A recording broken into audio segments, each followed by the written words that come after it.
Hey,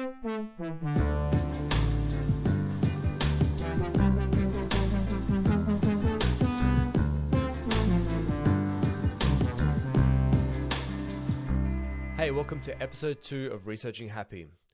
Firstly, a huge thank you to everyone who's watched and listened to the first episode with Dr. Corey Keyes.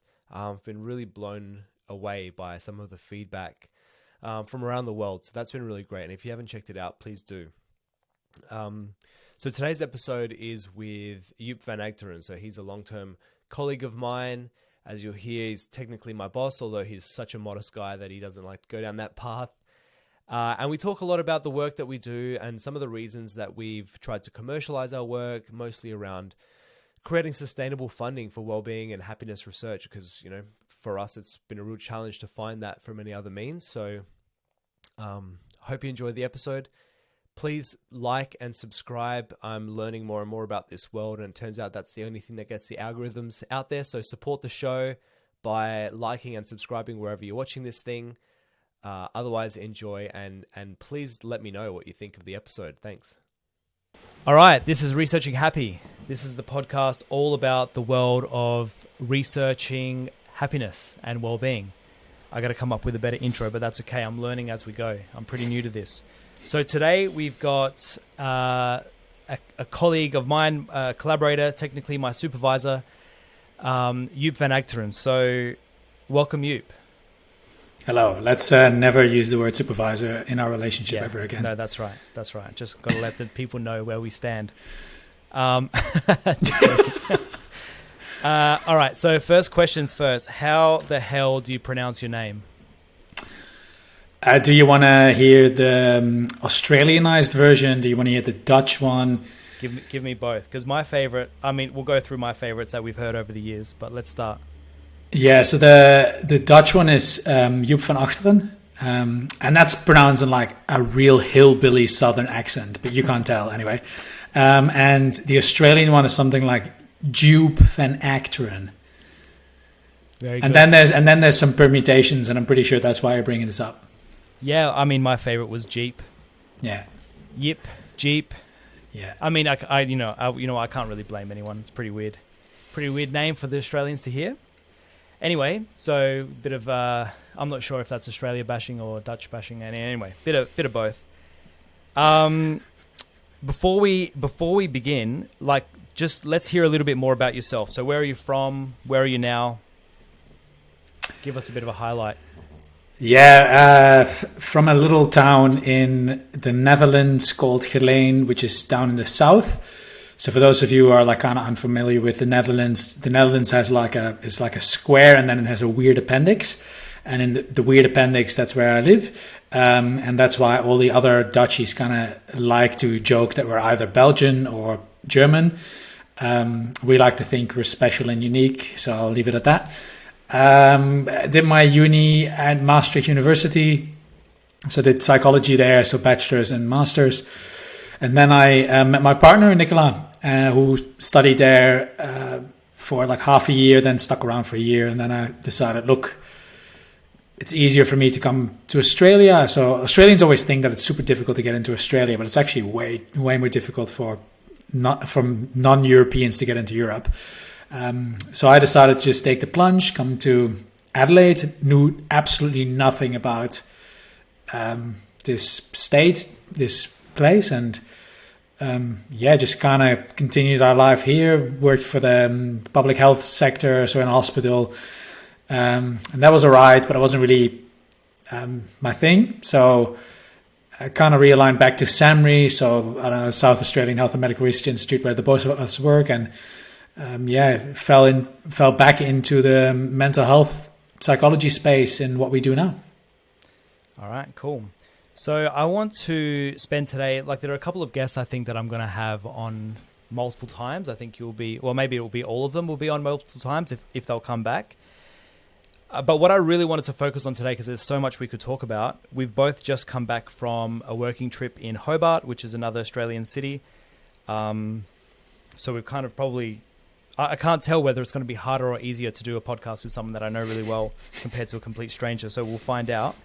But I just want to set the background of where we've been, I guess, and where we are now. So we met in 2016. I think you started 2016 at Samurai. I'd already been there for a little while.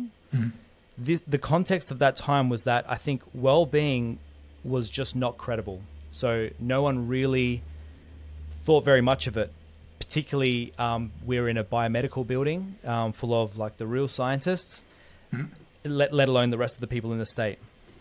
You joined a team, or we both joined a team that was basically not competitive in a research world. We had sort of no academic merit. We had very few publications. We weren't competitive for funding. But now we fast forward to 2023. We're working with one of the largest mental health organizations in Australia. We've been commissioned to design and evaluate a mental health campaign for an entire state, not our state. We have an intervention that we've designed and evaluated, which has now been delivered to upwards of 3,000 to 4,000 people since 2020. We've got publications in Nature Mental Health. So that's 7 years. Fill in the gaps. Oh man, where to begin? Do we give the PG version or the full blown? Somewhere in between. Somewhere in between. I mean, it's been a wild ride. The place where we started was called the Wellbeing Resilience Center, and the idea was really to try and promote and measure well-being across like our state, so South Australia. And I think what we try to do is we try to set up all these different streams, off the back of a lot of good intention, try to just spread kind of the gospel of well-being. And along the way, I think we kind of tried to do some research, but I don't think there was like a real concerted effort to do so. Like ultimately, there were some researchers brought on, which includes the two of us. We didn't really have, I feel like, a clear direction where we worked towards, in the beginning at least. And I think over the first 2 years, I think we kind of had to like find our way going forward. Do you agree? Yeah, absolutely. So for a bit of context, we were sort of delivering a general well-being program that had a bit of an evidence base from the US. We were delivering that across lots and lots of different groups across our state. Yeah, and I don't know, there's some weird thing here in Australia, and I'm pretty sure that's everywhere, is when something from a different country comes in, there's like both people that will adopt it, and then there's a significant proportion of the world that says, oh, that's an American intervention. What do those Yankees know? So, I mean, we got a bit of criticism for that, which I don't think was always fair. But like there were a couple of things related to that training that were just, I guess, from a research perspective, were just not really sitting well with us in the research team, I guess, which ultimately led us to be interested in exploring, what else we could do, while in the same time trying to see what we could do with the data that we were collecting so far. So we were, for the listeners, we were collecting data along the way. From both observational studies and little community studies here and there. So we thought, okay, cool. If we are to ever become credible, we're going to have to step up our rigor. That will take time. So what can we do in the meantime with the data that we have laying around? And they weren't small sample sizes. They were quite big samples. So I think what we decided to do is to actually just take stock of what we had laying around, try and find the areas where we thought we could have some impact, mainly thinking about academic impact, and then kind of take it from there, use that to kind of roll over into a bit more of a rigorous scientific approach to building, mental well-being via interventions.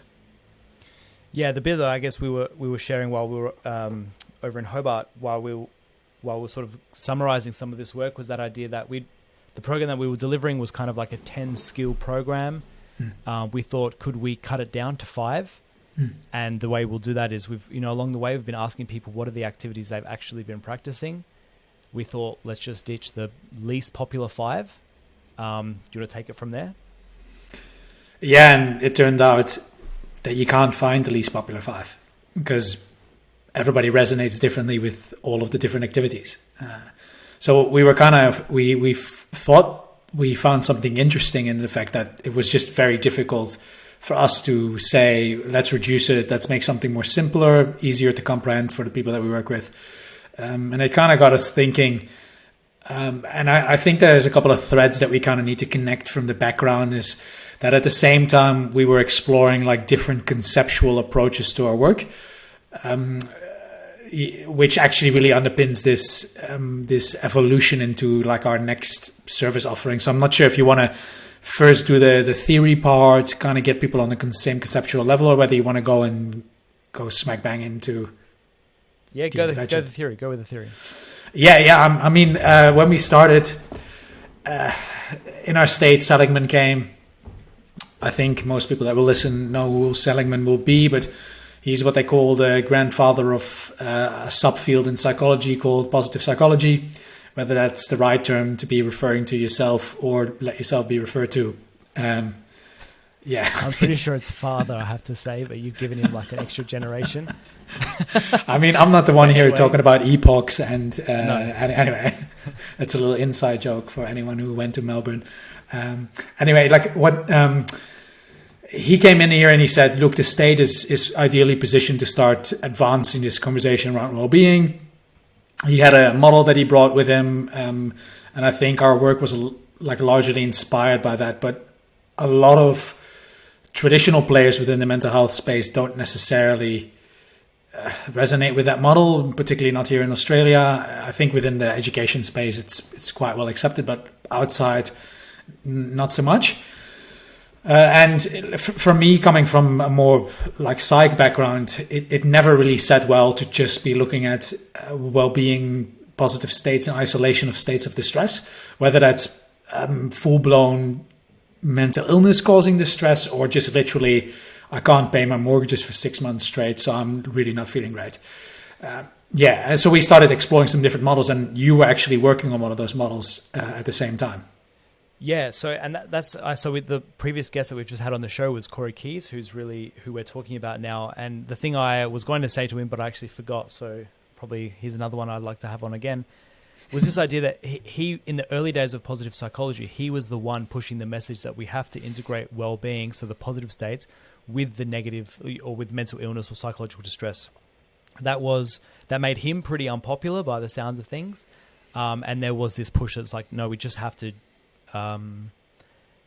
differentiate the well-being because everyone's kind of ignored that thing. And I think what I wanted to tell him was, like you're describing, so Seligman kind of was what we had this program called the Thinker in Residence in South Australia, where an expert from around the world would come and kind of give us a recommendation of what we could do based on their expertise as a state. And his was this idea of state of well-being, and it was based around his PERMA model of well-being, so positive emotion, engagement, relationships, meaning, and accomplishment. And while that was pretty successful, and like particularly for quickly translating to people what do we mean by well-being, like I think in that respect it was very, very useful. It didn't resonate in some of the key stakeholders who kind of hold the keys to progress. So we're talking about like the medical industry, the researchers, the clin psychs, government departments. Once we started talking about well-being in the context of distress or mental illness, I think that's where we started to have breakthroughs. Yeah, and I mean, I always have this internal debate with myself as to whether the whole movement of positive psychology, whether that was just a bad thing or not. I think it has done a lot of really good things in kind of forcing a large proportion of society and even like the establishment to think beyond existing approaches, even though you can argue that a lot of the things that positive psychology was promoting already were being practiced or were being promoted by other streams. It was the movement that really propelled it going forward. Yeah. So I think that's a real thing. Where I think a lot of the criticism came from, and I think both of us are quite motivated by this, is that there's a lot of on face value acceptance of a lot of the principles in positive psychology without necessarily critically interpreting it. And I think particularly in the early phases of positive psychology, that was really rampant. I feel like the field is kind of starting to be a bit more critical and kind of balancing itself out. But in the beginning, that rigor was really quite missing. And I feel that is also, if you want to go into the medical space, where pretty much the evidence pyramid rules, that stuff just will cause problems. So, and I think that's happening around the world anyway, right? Like it's kind of reflective of, I'm going to mispronounce it. I'm sorry, you can correct me because he's a Dutch relative of yours, Van Zyl, Llewellyn. He's just done this fantastic systematic review of the criticisms of positive psychology, and hopefully we'll talk more about that in future shows. But that idea, I think, is it's a bit of the zeitgeist at the moment that pos psych, it's ready to get more complex. It's ready to integrate now with other fields and address some of those foundational, like almost like teething issues, right? Like it kind of was pushed out there. Maybe you might say it was forced out there, but now it's time to kind of to develop and to improve. All right, cool. So we had this program. We probably worked with a few thousand people, teaching them 10 skills. We were at that point of time where we're thinking we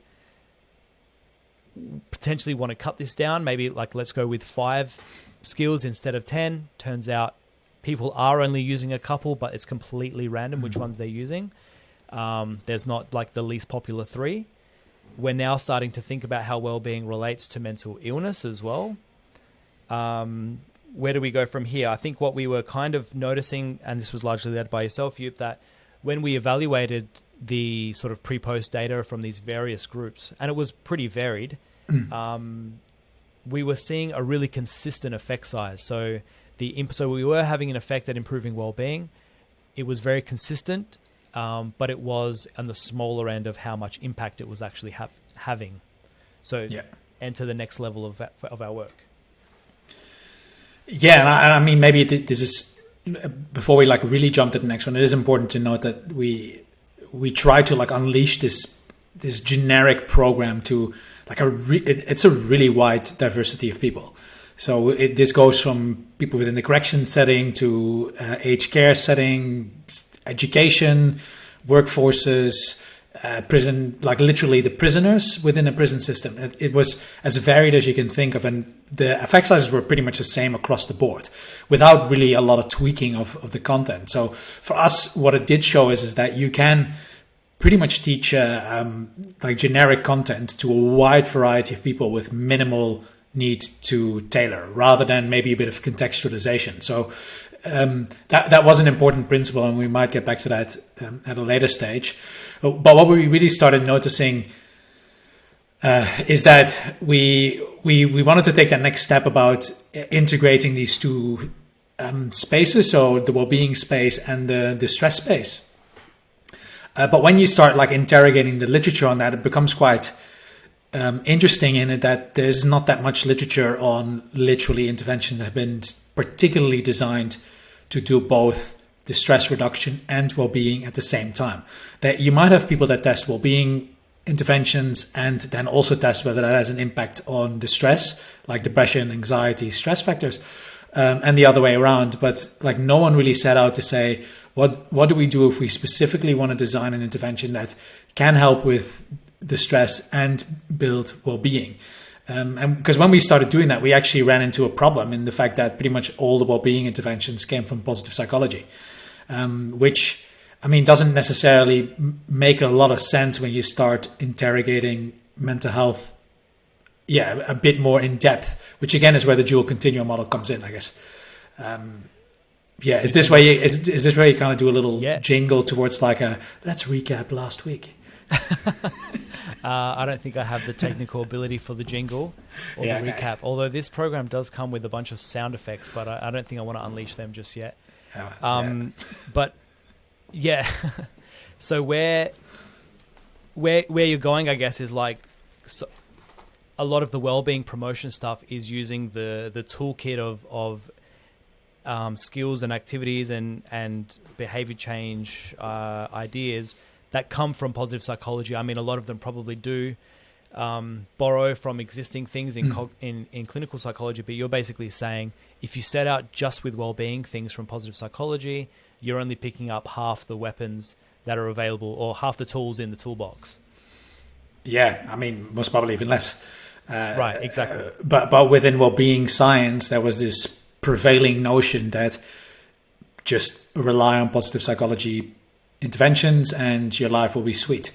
But because we were running kind of into a little bit of the resistance, both internally within our team and within society, I think for us it was really, actually, let's explore this notion a little bit further. So we decided to figure out whether you could actually improve well-being with other psychological techniques. And if you use like a singular continua conceptualization of mental health, where you have well-being on one hand and you kind of gradually turn into mental illness, that doesn't necessarily make that much sense. It's not that exciting. But when you take a dual continuum approach, it does become exciting because you can actually explore like what are the drivers of mental illness and what are the drivers of well-being that are common.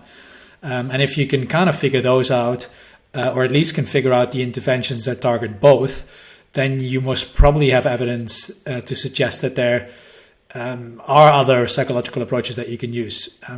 So we wrote a couple of review articles that delved into that, while at the same time we started going for this really big systematic review that a lot of people warned us not to ever undertake. Yeah, so just those reviews that you kind of highlighted there.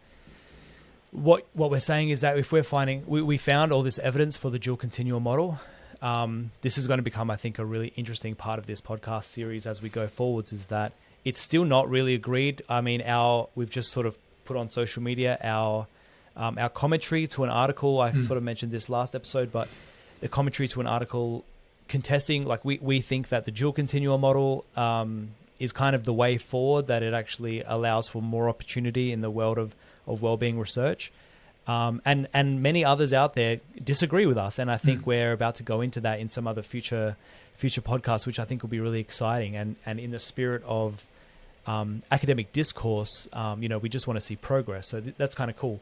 But what we're basically saying is, as we're coming across all this evidence of this dual continua, so the idea that well-being is related but distinct from mental illness, that means there's a possibility, sort of theoretically, and I think we've seen it a little bit in the literature already, that some intervention components that may reduce distress might not necessarily improve well-being, and vice versa. And so there'll be some activities that improve both, whereas there might be some that are unique. So that then leads us to this really large systematic review, which is where you were at, Joep. So pick up from there. Yeah, this review took us like a long time. And for those of you who are researchers or are familiar with researchers or happen to know one, like we were doing this unfunded. So if you ever get the chance to read it, hopefully you do after this podcast is done, you see that it was big, and we were kind of doing this on the side. So a lot of long hours, a lot of people who most probably rightfully said like this thing is too big. But we were kind of stubborn, and even though it hurt us in the time, it helped us like massively in the work that we do. And we might be able to get to that like a bit more persistence, like the resilience part of like what that really brought up in us. I'm avoiding the term grit, by the way.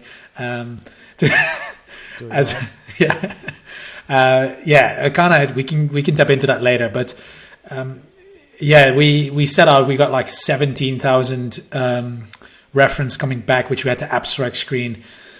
Can't even remember how many. What was it? 4,000 like actual full text.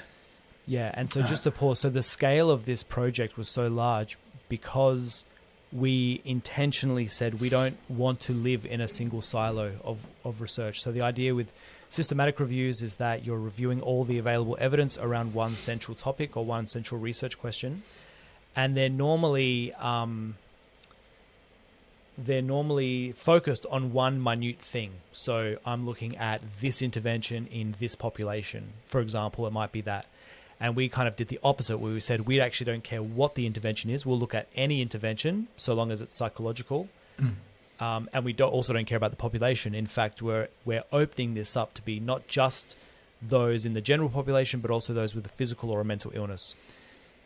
So that's why there was so much work for us to do.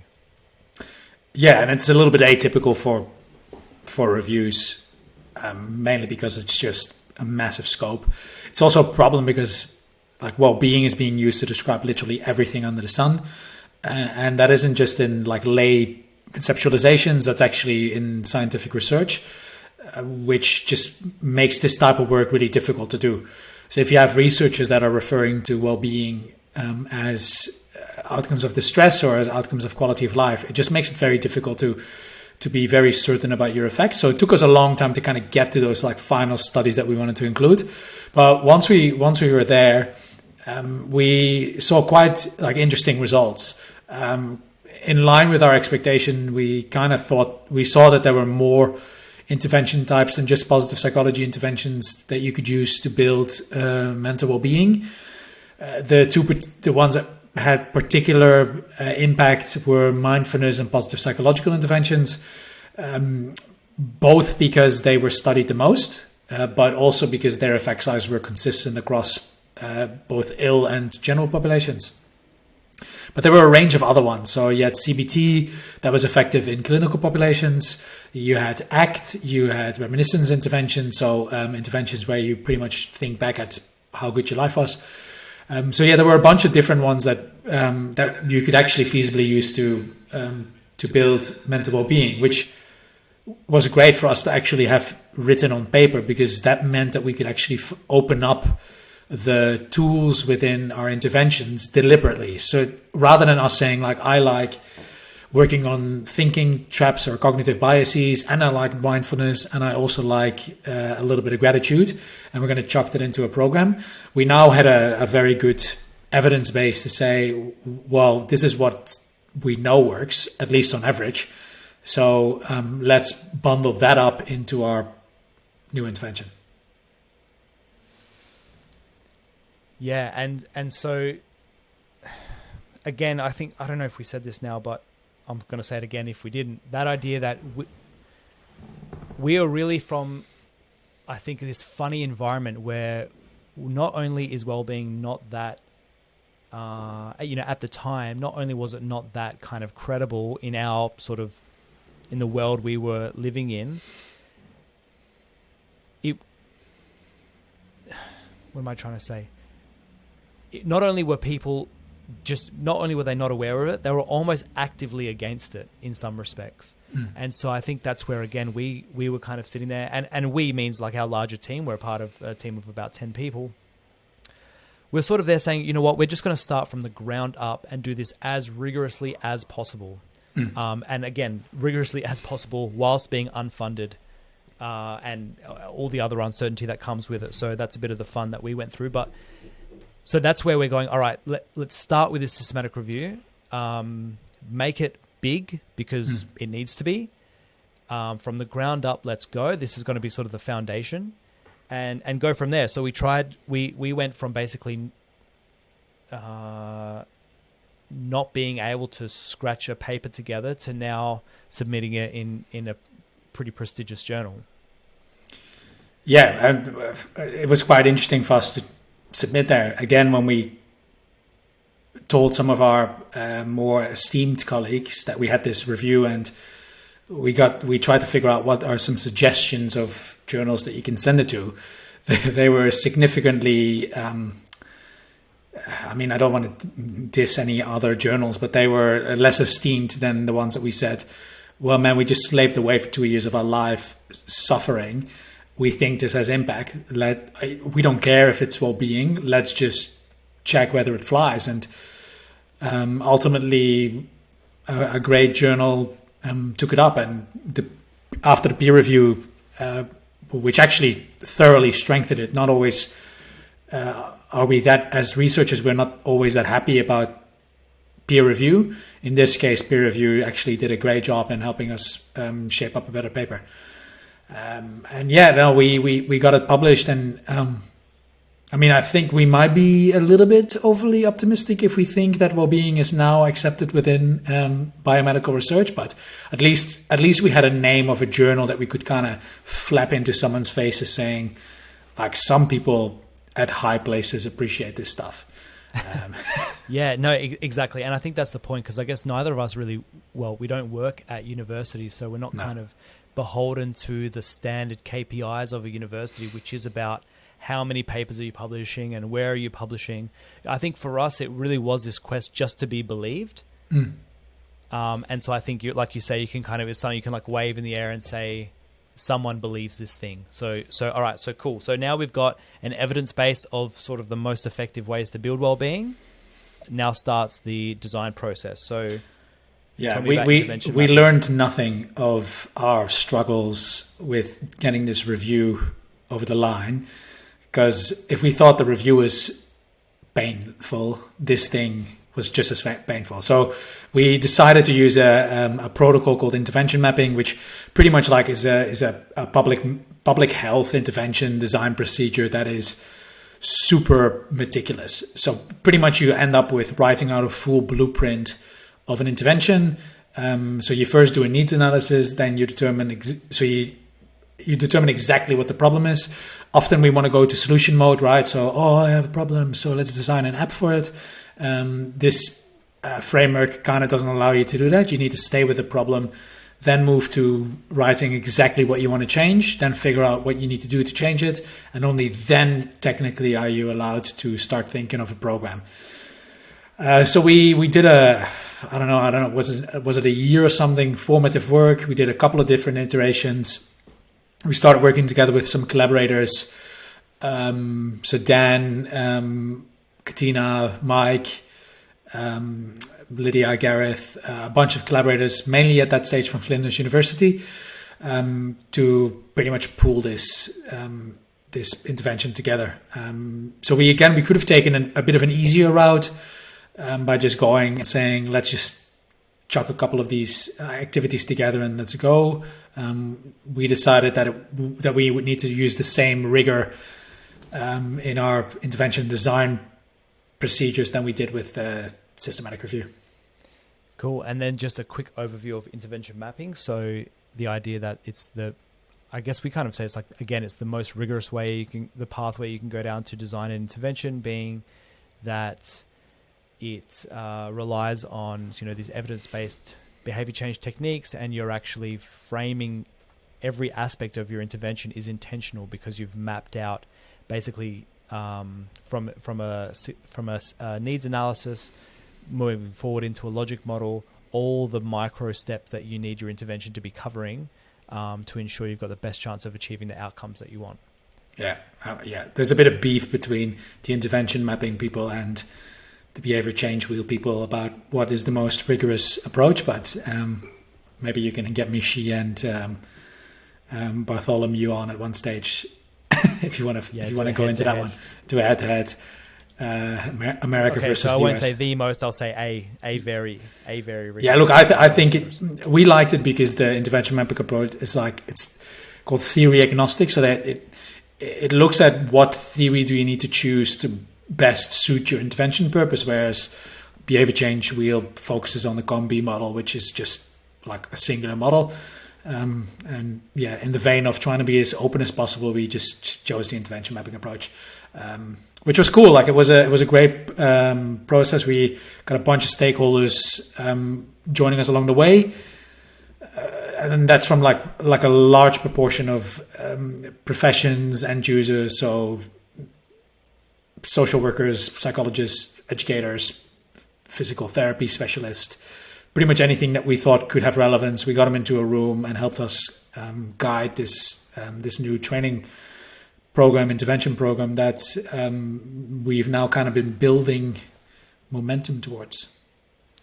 Yeah, cool. And so then, like, I guess what were the key themes that we were going for when it comes to intervention mapping? So it was obviously like the idea of, like you say, theory agnostic. So this is not just a wellbeing intervention or a, deficit addressing intervention. It needs to be complex. So we're moving into complexity rather than into simplicity, because we don't need just overly simple things. yell out if you want to say more about this. Ultimately, but I think we can again dedicate another topic on that. The need for people to use really simplistic models to explain something as complex as human behavior is just shits me off. It's just like, I understand communication, great, but the fact that scientists are leaning into these really simplistic models of mental health and well-being is just a bit mind-boggling. Yeah, you reminded me, I was reading that Van Zyl systematic review about the criticisms of psych this morning, and something that you used to say, came up for me, which was, I think they were basically saying that there's not that much in terms of like philosophical underpinnings or even basically like theoretical rigor. That's what the review was, one of the criticisms that it was summarizing. And I remember you used to say, like, you know, if you went to see a specialist for your health, the specialist would kind of speak in lay language to explain it to you. But in the back end, they would have all the complex names for things that they wouldn't, you know, amongst their peers, they would speak that way. So the idea that a specialist would speak to its clients differently to its peers, we kind of only have that client-facing language sometimes, it feels like, in the well-being space. Yeah, if you're going to take a blood test for, like, I don't know, heart disease or something, the doctor won't bother with giving you all of the inflammatory markers, blood values. He or she will actually come to you and say, it looks like you have this. Go and do more tests or do this. Whereas we're just saying, like, you have heart disease or not. And that's where, at that level, not we, but like a lot of the research in the beginning was really focused at that level. And I feel maybe that was necessary, but it's time for us to kind of go a couple of levels deeper. Yeah, I don't know if we're coming across as really harsh or not. I'm not sure, but I think we're mostly coming from the spirit of, you know, the innovators started us off in this space. You know, they started us, so they shouldn't really be criticized. But now it's time to stop with that and start evolving. So hopefully that's coming across. We're not coming across as just like grumpy, stubborn people. But all right, cool. So we're saying with development of the Be Well plan. So we're talking about, like, it needs to be, like I said, breaking down the silos of practice. We're now moving into complexity. How about that idea of, like, we want a generalizable thing that could be tailored to the individual? Yeah, that was a key thing. I guess normally when you go into therapy, the techniques that a therapist uses, like, they can either be universal or selective, right? So universal techniques are things that are, like, common across therapy approaches, and then there's a bunch of techniques that every therapy has that make them a unique therapy. The universal ones are something that you can come across in every single intervention, or at least not every single one of them, but you'll see them often in the same interventions. And then the selective ones, they tend to be adjusted to, like, who is in the room. And a good therapist doesn't really get stuck into saying, I will cure you with CBT, or I will cure you with DBT or ACT or whatever.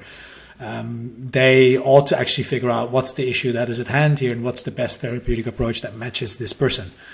And I feel like what we try to emulate within the Be Well plan, or so the intervention, is that we could use the activities that we found in the systematic review to pretty much guide people to which activities work for them, rather than us stipulating what techniques are relevant for the individual. So it's really about us just letting people experiment. And yeah, that the systematic review is kind of our starting position with that. Yeah, and I guess maybe the thing we haven't covered is that we designed this from the start to be delivered in group-based settings. So I think what you're saying there is we wanted to bring that, like, that one-on-one individualization that you would get from a counselor or a therapist or what have you, some health professional, and bring that to the group setting. Because I think what you see is often like a group-based program where it's like, here's the slideshow. We're going to go through 5 things that are going to help you for your mental health and well-being. Just go and practice them. And we will let's now move into that complexity and say, here are 30 things that we've taken from the systematic review. And let's help you decide which one will work best for you based on who you are, what your goals are, what your challenges are, what your resources are, what you enjoy doing, so on and so forth. Yeah, and it makes, we thought it made perfect sense. And like when you think about scalability of interventions across the sector, it makes a lot of sense that you want to explore that, particularly because here in Australia, and I think this is a thing around the world, there's quite a big lack of therapists at pretty much any level. There's waitlist issues. There's like literally 40% of people can't get access to services who need services. So we're thinking, okay, how can we get something rolled out that is a little bit more scalable and doesn't necessarily rely on individuals to deliver it one-on-one. And yeah, the tailoring component also just helps with driving a little bit of engagement, because anything that's kind of tailored to you feels a little bit more relevant rather than you just sitting through a generic program. So we kind of try to do both. Can we use the tailoring to improve the effect sizes, but also to help people feel a little bit more engaged with what we are trying to teach? Cool. All right. So then we've done the systematic review. Now we've done this intervention mapping process. We've tried as hard as we can to make sort of like what we were calling non-arbitrary decisions, meaning that this is not just something that Joep likes or that I like or that our friends at Flinders enjoy. This is something that has a theoretical rationale and an evidence base behind it. So the end result is what we call the Be Well plan. And maybe we can just speak about how unique our setup is, because like you said, we're in this environment where research funding, full stop, is hard to come by, let alone if you're focused on mental health.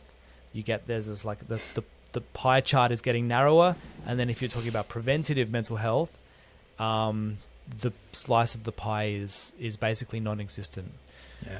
So maybe that when you talk about well-being, it's even smaller, and then when you're in Adelaide, it's even smaller. So it's just for us, like we were looking at that and we thought, there's no way traditional funding via traditional research funding streams is actually going to get us to both test this program and get it out there. Because that's also a big problem with traditional research approaches. Researchers are incentivized to continue to go for time-capped grants. So after 3 years and you've tested your intervention, there's not really a lot of incentive to then try and push it out. Whereas like our focus in our center is really how can we get solutions out as soon as possible. And that kind of comes back to like our bit of atypical setup where we just run a bunch of well-being services, whether that's measurement or that previous intervention program that we were talking about, or the new intervention program that we're talking about. And we get fees from that program, and that kind of funds our research. So we've kind of like flipped it around. But what it does mean is that everything that we do needs to be super applied. If we can't immediately make it known to people in the community that this has merit, then it just doesn't fly. Which is one of the reasons why we are set up as we are set up. Yeah, so now we're talking about sort of commercializing research, which does leave a bad taste in some people's mouths. Yeah. What do you think about that? Yeah, I mean, for some reason they think that if you make money full stop off of an activity, that you are pretty much the devil, which is quite weird because, I mean, we pay our grocers and other services that we quite respect in society handsome amount of money to do what they need to do, and we don't think that that's a bad thing. But then when we talk about mental health and getting funding in what shape, like any shape whatsoever, there's this weird notion that that's just leeching off of people. And well, I fundamentally disagree with that as a notion. In addition, there's like in the research space, asking for money to do your research is also often frowned upon because then they think that you're biased. But then I think people need to have a pretty good hard look at what incentives we as academics and researchers are working towards in publications and conference presentations and PhD students, and ask ourselves whether that doesn't have the same tendency for bias as literally getting money to run your studies has. And so we're not talking about, obviously, like you and I don't own the Be Well plan or anything like that. No. We do, like the money that it makes pays our salaries, I guess, as well as everything else, and allows us to continue to do this stuff. And I think we're coming from that really real place of we basically don't exist if we can't make our own income stream. Yeah. And I think what you're saying, the joke we always make is that, you know, if you look at a research paper, it has a little not acknowledgement, what's it called? Conflict of interest. Conflict of interest statement, where the researchers say, you know, it's really there, I think, probably from more pharmaceutical studies where someone might be sponsored by a certain company or employed by a certain company, what have you, and they should make that declaration. Everyone else that's kind of not in that sort of setup with a commercial industry kind of just says we have no conflict to declare. But the real answer is that we have no conflict other than my career depends on this publication getting out there, and it's a key metric. It's basically the currency of my profession. Yeah. So, like you're saying, it's not as clear cut as you're fully just employed by a uni, or actually you're sort of self-sustainable. Yeah, I mean, and we've filled those things out saying we have no conflict of interest. But I mean, if you really look at it in that way, everybody has a conflict of interest, because otherwise, like, your career just doesn't continue on. But yeah, for us, I think the important part is that, like, we feel very comfortable in our rather atypical setup, in working with industry and in working with community, to actually bring out new innovations in the way we try and handle the mental health problem in Australia. And if that means that we have to recoup our funds in one way or the other, then I think all of us here are very comfortable with that notion. And ultimately, that is one of the things that has, one, driven our research, but also has driven our impact in society. So, look, we can have a conversation about whether this is bad, but I won't apologize for that approach. I think it's what makes us quite impactful. Yeah, I mean, we just wouldn't have a chance either way. I think, just to clarify one thing, you said we don't declare things. We on our papers of the Be Well plan, we have declared that it's what sustains our organization, right? Yeah. But we don't declare the fact that we also really appreciate the academic paper and the citations that we're getting from it, and any keynote speakers that we might be able to attract with it. That was we, like the general we of researchers. Yes, sorry. Cool. All right, just to be clear. So it sounded like you were celebrating that we don't declare that we have a financial relationship to the Be Well plan. Yeah, then this is where the lawyers will come after me. No, I'm just kidding. All right, cool. So we're sort of, just to summarize, I guess, we're set up in a unique, it's pretty unique. I don't think I've heard of anything probably like this before, where we, as in you and I and our colleagues at SAMRI, are sitting within a non-for-profit research institute. Yeah. Within that team, we're sort of delivering as sort of fee for service, which is delivering this training, the Be Well plan, to different stakeholder groups around the community, and it's pretty varied. But we then have sort of a formal partnership with the university, with a group of academics, who then sort of bolster our research efforts and help expand, because, you know, we're working with so many different groups. We've got all this data that's available, collected with ethical approval and all those sorts of checks and balances. But, you know, you and I, you basically represent the research team within our larger team, and it's not viable for us to keep doing that work. So it's kind of this symbiotic relationship that works really well, where we're sort of out there generating evidence, you know, I guess in our mind, making a real difference, because we're actually disseminating this program to lots of different groups and large numbers across Australia. And it's having sort of like a reciprocal benefit back to the university group who have access to data, their opportunities for their students, and the publications and the KPIs that they sort of care about. Yeah, and that model was quite interesting for us to explore.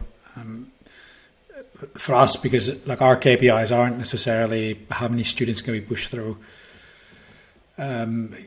which also made it quite difficult for us to actually try to justify actually taking a lot of students on. So the fact that we had a partnership with a group of academics that did have that as their remit just made it easier for us to start exploring new topics. So rather than us just continuing in our little lane of running mental health promotion studies in the general population, we could actually start delving into more clinical topics, for instance, like eating disorders. Yeah, which is starting to happen now, right? So we've got a program with which is almost about to wrap up, a pilot in survivors of breast cancer. We're moving through Katina, who will be a guest coming up soon, Dr. Katina Ali.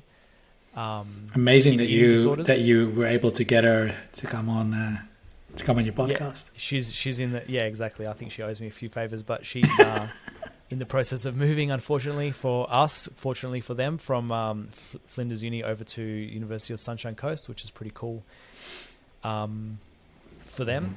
And we'll continue to work anyway as if we were one team, which is kind of how we've worked anyway. We'll get into that later, but I guess I'm just thinking maybe we should contrast of like how this could have looked. You know, how this could have looked is that a group of, a group of people just decide, yep, we could sell this wellbeing stuff. Let's just go. Let's just slap a PowerPoint together. People will probably buy it, and let's just go out there. Instead, what are we doing? What's the difference, Joep, of what we're doing compared to that example? Yeah, a lot of people are doing that first part, and I kind of oscillate between whether that's good or not. I'm pretty sure that there's a bunch of people out there that have quite good impact. Like what we try to do ourselves is rather than setting up a small firm where we would do our own business of spreading mental well-being through society, we started thinking, okay, if we were to set up a structure that would have more reach and it's a little bit more sustainable, like what would we have to think of? We couldn't think of having it only be delivered by trainers that we have on our books, because ultimately that means that, well, you only have so many trainers, so you can only go to so many organizations or so many people. So we had to think of a different approach, and we were using the trainer approach for the previous program, and that worked quite well. So we kind of took that over in the Be Well plan.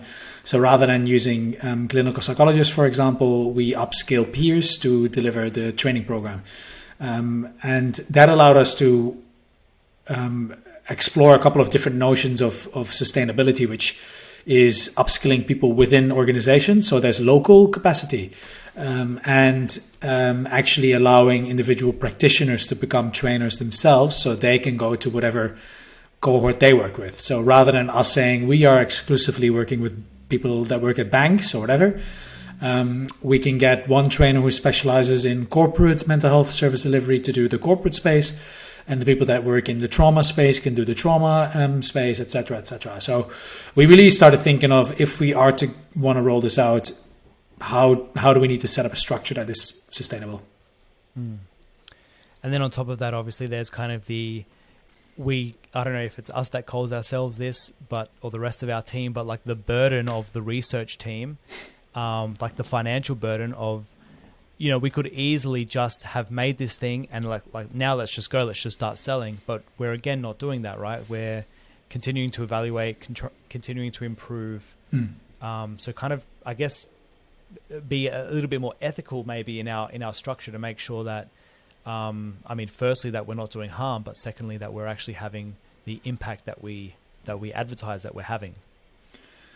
Yeah, and it's always a hard sell if you don't get dedicated research dollars for what you're doing. It's always a hard sell as to saying how much of your time can you explore topics that, while they are in the benefit of the service delivery vehicle, they aren't necessarily associated with like money coming through. So it's always a bit of a balance, and it's good that there's always some contrasting requests coming our way, because otherwise we might sometimes go into space where we just explore random research topics that don't necessarily have heaps of practical translation. So it's kind of like a balancing act, which I quite like. Me too. Yeah. And I think you're right. It kind of keeps us grounded, right? Like, I think I said it in the intro video for the show, but we often are having real conversations with real people about happiness and well-being, and they bring up questions that we can't find answers to in the academic literature. And I think that's kind of the secret sauce for us, isn't it? Like, people go, what's the answer to this thing? We think, let's go back to the literature and have a look and find the answer for you. Oh, there is no answer. Cool. Let's study that. Yeah. The one that we'll get into in the future, I think, is the relationship between well-being. You know, people would say, what's the difference between well-being and quality of life and resilience? And there's not really a great answer to that. And that's like some work that we're working on right now, but we can leave that there until a future conversation. But then, like, let's talk a little bit about the Be Well Co. So we are, it's kind of still moving, within this non-for-profit research institute. So that's SAMRI. Yeah. Next now. We've been basically like, let's go to the next bit. What's happened and why did it have to happen? Yeah, so we were doing the whole trainer thing within SAMRI for a while, and that was cool. We had our reach and it was all fine, because the work that we do has quite a lot, like, heavy technology component.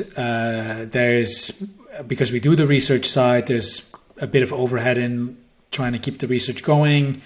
There's project delivery personnel that we have on the book. So there's a lot of like costs associated with our work. It's not just purely, it's the two of us sitting in a dungeon doing research.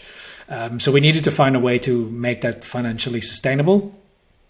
And research grants don't do that, right? Yeah. They pay you for a finite thing and then that's it. Well, they pay you for like 83% of what you put into your original grant, and then that's finite. So you have nothing to work with to actually take this after the research project is done.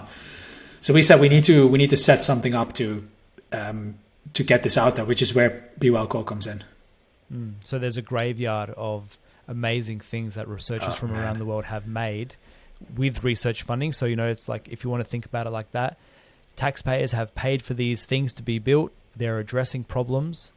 They're often very good and often effective, but then there's no avenue to turn this into a real world solution. And so I think a lot of academics, against what they probably might have liked, have to leave that solution and move on to the next thing. Yeah, and I mean, if we talk about research wastage, sometimes we say we shouldn't be asking 200 people more than our 200-person sample size to participate in our study because it's research wastage. I think that's a valid argument. Like, we shouldn't be doing more research on people if it's not necessary.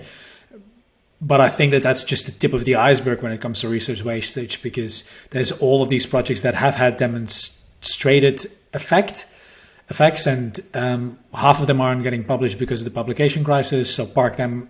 Even the ones that do get published, they just die. And there's not a lot of incentive for researchers to actually take the next step. It really takes a different way of thinking about research to also think about how you can roll out your solutions. And because we've already had that weird setup where we always had to think differently about how to fund ourselves, I think this came a little bit more natural to us than it would potentially do to other researchers. And what's that? That's just literally saying, okay, we need to set up a commercial company to push this out.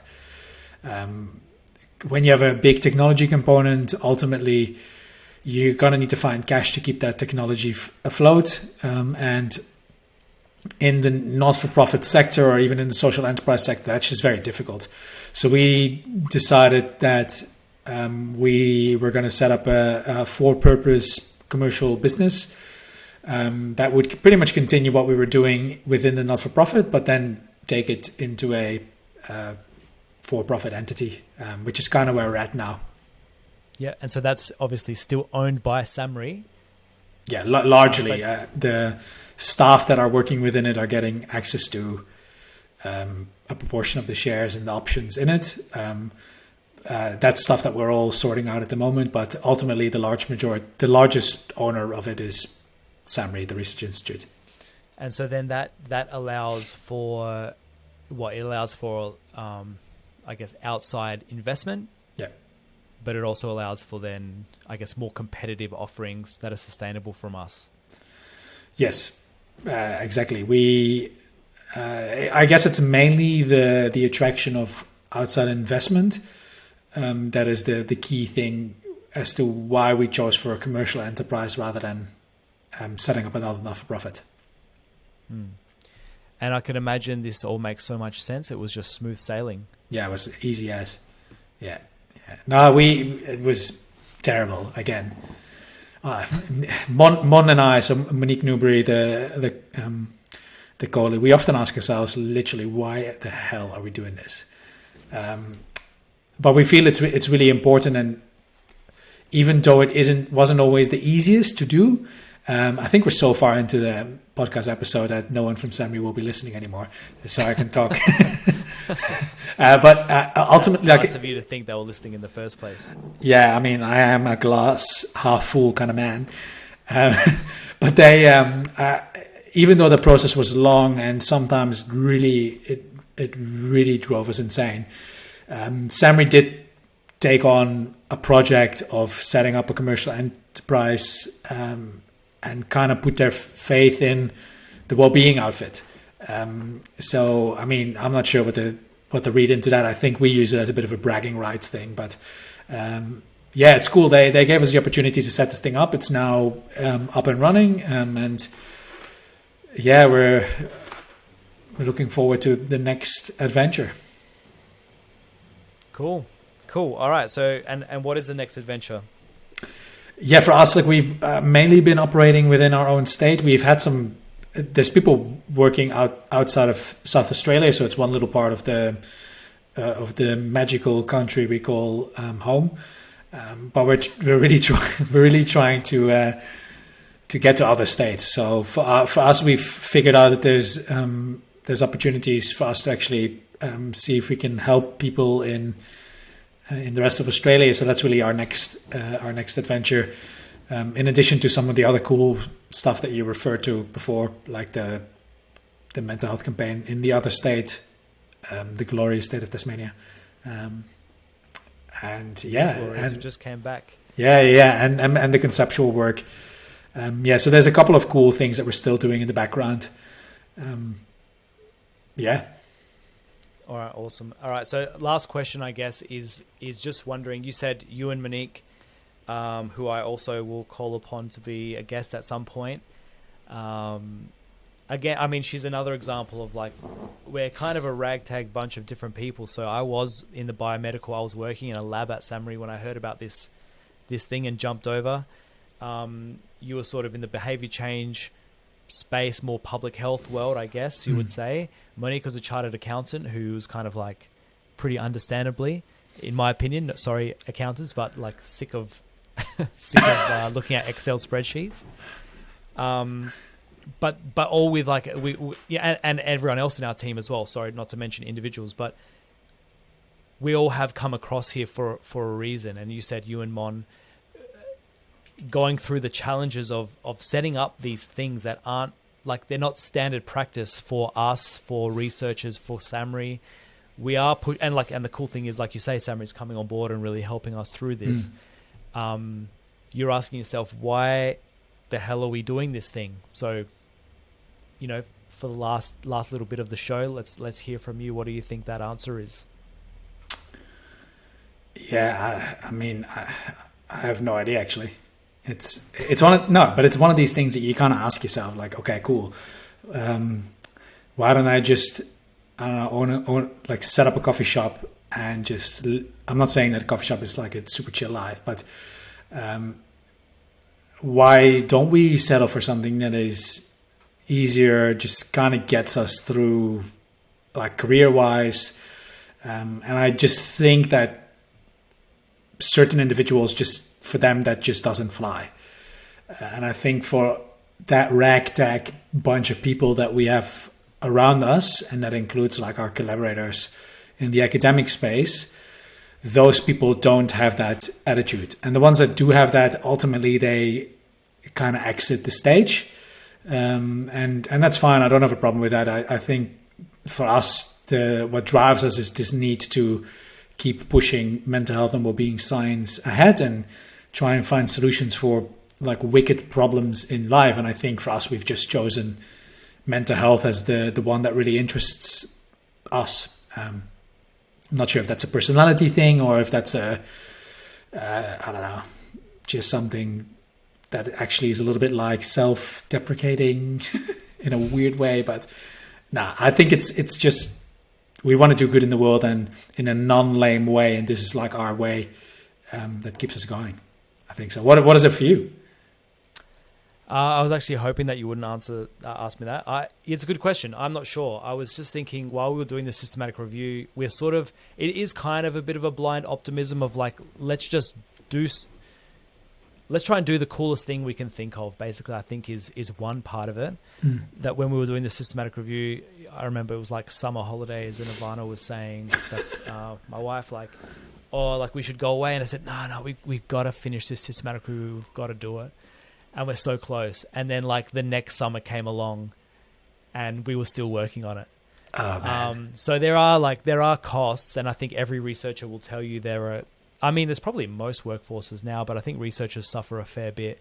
Not that we suffer and like, you know, we all kind of signed up for this together, but there is something about like, this is a world, the mental health space, but you know, the kind of like the good life, the well-being thing, it hasn't really improved in our lifetimes. I think it's actually gone backwards, that people have lost a focus on purpose and meaning in life. That we're losing an understanding of what it means to like be a member of a community. All of these things, I think we are watching it slide. So I'm 32, you're thereabouts, 32. I don't know. I just feel like we're watching it slide, and I watch like 12-year-olds come up, and I think, I'm not sure whether you're even going to know about what life was like 20 years ago. And that's probably, people could say that for us too, but I think there has been a marked change in the world. And so undoing some of that, but not from like a traditional way, like let's go back to like churning butter. I mean, let's work out using research, but also applying it into the real world. What are the active ingredients for well-being? And let's take those and apply them now into the world as we go forward. That kind of, that's probably something like my answer.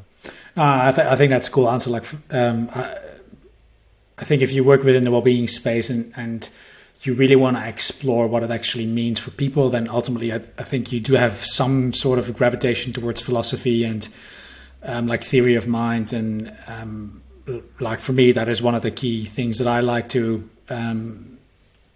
spend time on, whether it's reading books or watching lectures on it. So, I mean, there is a bit of a just an intellectual pursuit attached to it, in addition to the noble cause. I mean, there's a couple of books behind you that most probably speak to that quest anyway. Yeah, this was good. This was I got this in the Salamanca markets secondhand. So sorry, Nassim, didn't get the royalties. I'm sure you don't care. Anti-fragility. I was thinking about that. Like that's kind of what we're doing here. We're putting ourselves out there, particularly with this this commentary article. Like he was kind of talking about someone who's anti-fragile being someone who's views challenges as a good thing, basically. And we're putting ourselves out there, I think, as much as we can in our academic life, but also in the rest of the, in this podcast, but also now in our writing as well. So, and I don't know, do you feel a bit disconnected to the rest of, we're sort of like we're literally on an island. It's a big island, but we're on an island. We're in a tiny little satellite on the island in Adelaide. We both like being here. I was born here, but you chose to come here. Do you feel like we're connected to the rest of the well-being world? Just as, I don't know, this is just a random question now. Yeah, no, I think so. Yeah. I mean, define being connected. I feel the people that we value, like a lot of them we engage with and we have constructive conversations with, they know our work. And I mean, that's connection enough for me. It doesn't mean that we are in the inner sanctum of the converted of a certain professional network. No. Do we want to be that? I'd also definitely say most probably not. There's a lot of cool activity happening within well-being science of people really trying to push this forward. Some people are choosing we're going to change the beast from within. And then there's people who are trying to change the beast from the outside. And I think we sit on the outside trying to chip away. And I'm quite comfortable sitting there with the other like-minded people who are okay to just not necessarily be part of an in-group. Yeah. While sitting in a country where the weather is just great. Yeah, that's true. That's true also. All right, cool. So in the sake of work-life balance, you've got a little bubba to get back to, and I've got one as well. So thank you very much for your time, Joep. I'll probably do like a bit of a outro thing properly later. But this has been awesome. I think it's pretty cool to sit back and look on how much progress kind of two this is not fair, but like two nobodies have had amongst our team. Really cool to sort of, we've kind of been doing that for the last week, giving these various presentations around Tasmania. That was kind of a nice thing to reflect on. So good to bring that into today's conversation, but really, really appreciate your time. See you tomorrow at work. And